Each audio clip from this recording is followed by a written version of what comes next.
I would think that people will think in terms of David Bowie the same way you think in terms of the great masters in other forms of music. In pop music, they don't seem to treat us the same way. They don't treat us like you treat, Bartok or Prokofiev or Brahms or Mozart.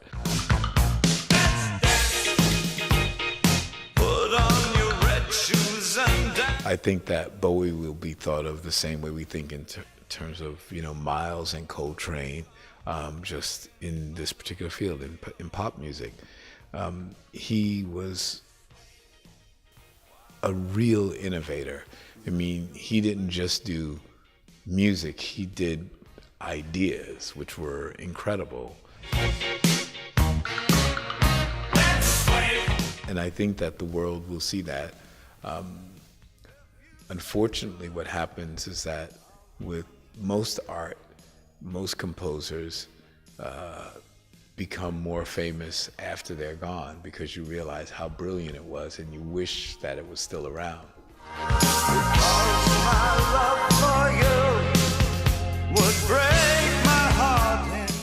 The first time I met Bowie, he was not theatrical.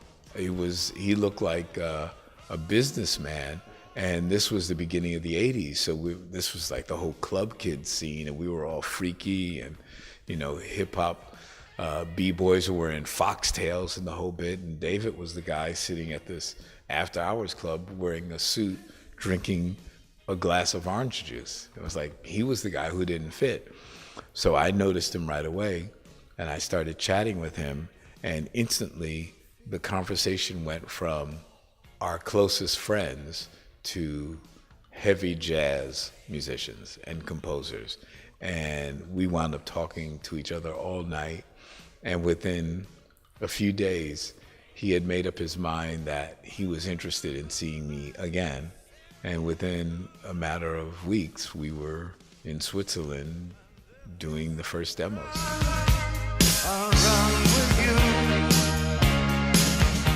So let's put this really in context.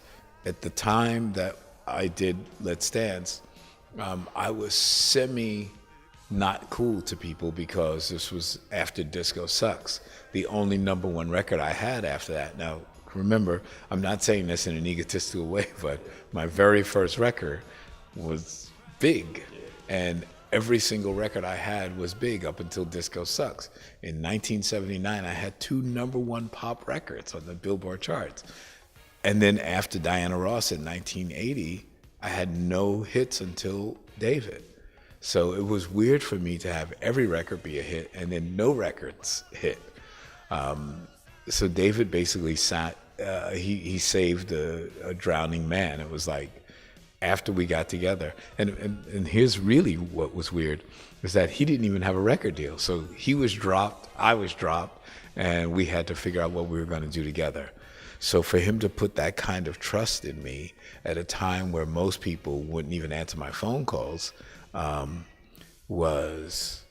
made me feel like $1 million, and to have someone of his stature, because I knew that even just working with him, even if we had a flop, it would just raise the way that people thought of me in the business.